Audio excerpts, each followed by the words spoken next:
السلام علیکم حضور. اب میرے اسکول میں میری ایک سکھ فرینڈ ہے, تو میرے اسکول میں میری ایک سکھ فرینڈ ہے. اچھا.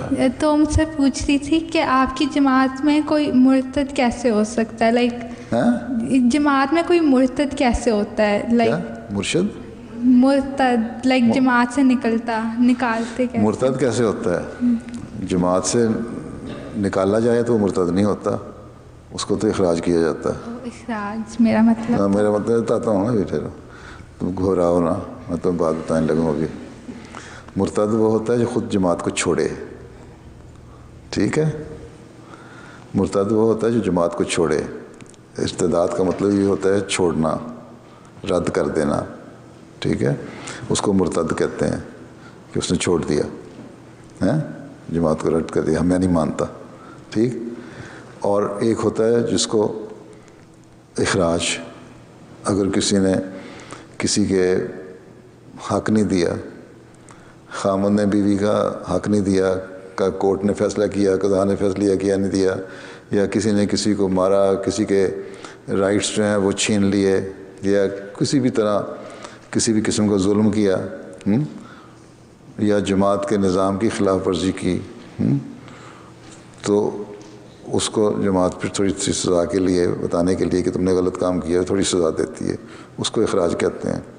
اور کچھ اگر معافی مانگ لے تو واپس بھی آ جاتے ہیں. وہ جو نہ معافی مانگے وہ نہیں آتا, اکثریت تو آ جاتی ہے معافی مانگ کے, ٹھیک. تو سزا تو ملنی چاہیے نا, ٹھیک ہے نا. وہ برا کام کرو تو سزا ملنی چاہیے کہ نہیں, بس ٹھیک ہے. اخراج اس کو کہتے ہیں. تو سیکھنے کو کیا تکلیف ہے؟ وہ ایسے سوال پوچھتی رہتی ہے. نہیں مطلب مخرج, ایک اس سے پوچھو مرتد اور مخرج میں فرق ہے نا. نہیں, اس نے بس سنا تھا کسی سے کہ کسی احمدی لڑکی کو جماعت سے نکال دیا تھا, اس کے پاس بوائے فرینڈ تھا, تو کہی تھی ایسے کیسے ہو سکتا ہے, مجھ سے پوچھ رہی تھی. سوال یہ ہے کہ اسلام کیا کہتا ہے. اسلام کہتا ہے کہ لڑکی جو ہے مسلمان, اس کو اپنی عصمت کی, اپنی چیسٹٹی کی, اپنی آنر کی حفاظت کرنی چاہیے, ٹھیک ہے. اور جو نہیں کرتا وہ غلط کرتا ہے, ٹھیک ہے. اسلام یہی کہتا ہے نا. تو جو جس کے بارے میں پتہ لگ جائے کہ اسلامی تعلیم پہ عمل نہیں کر رہی, ٹھیک ہے, تو پھر ہم کہتے ہیں اچھا تم اسلامی تعلیم پہ عمل نہیں کر رہی تو پھر ہمارا تمہارے سے تعلق کوئی نہیں, ٹھیک ہے. ہم نے اس کو ڈنڈا نہیں مارا, کسی کا سر نہیں پھاڑا, کسی کو کچھ نہیں کہا. ہم یہی کہتے ہیں بس ٹھیک ہے تمہارا تعلق نہیں, ہم جو تمہارا جماعت میں نام ہے اس میں شامل نہیں کرتے, ہم تمہارے سے چندہ نہیں لیں گے, ہم تمہارے سے کوئی خدمت نہیں لیں گے, ٹھیک ہے. پھر تم ہمارے جب اثر ہی کوئی نہیں ہونا تو پھر ہمارے بیچ میں بیٹھنے کی ضرورت کیا ہے. پھر جن کے سکہ پہ, جن کے انفلوئنس میں تم زیادہ, پھر ان کے ساتھ ہی بیٹھو, غلط باتیں کرنی ہے تو, ٹھیک ہے. اس لیے نکالا جاتا ہے. صرف سوال یہ ہے کہ اسلام کہتا ہے شادیاں بھی کرو, اپنی پسند سے بھی شادی کرو.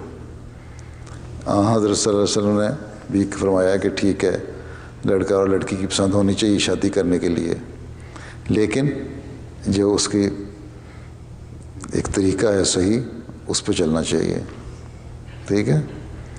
اور اگر ماں باپ نہیں مانتے تو خلیفہ وقت کو لکھ کے کہہ سکتی ہو کہ جو ہے کئی لڑکیاں ایسی ہوتی ہیں, لکھتی ہیں, ان کی شادیاں بھی کروا دی جاتی ہیں ان کی پسند سے, بشرطے کہ وہ احمدی ہو.